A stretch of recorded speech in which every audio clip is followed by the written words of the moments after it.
இயேசு கிறிஸ்துவும் நானும். இந்த வேத வசனம் மார்க்கு 15:34. அதற்கு என் தேவனே என் தேவனே ஏன் என்னை கைவிட்டீர் என்று அர்த்தமாம். அன்பான சகோதர சகோதரிகளே, ஆண்டவர் இந்த 4வது வார்த்தையை கூறுகின்றார். 9ஆம் மணி நேரத்தில் இயேசு ஏலோயி ஏலோயி லாமா சபக்தானி என்று சொல்லி ஆண்டவரை கூப்பிட்டாரதாக பார்க்குறோம். அதற்கு என் தேவனே ஏன் என்னை கைவிட்டீர்?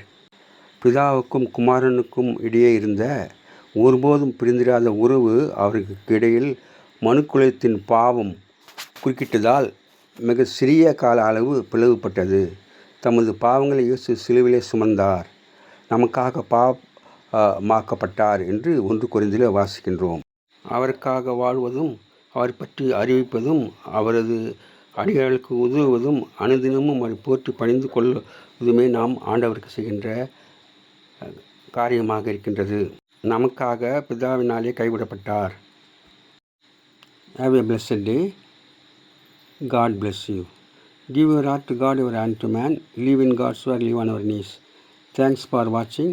Like, share, subscribe.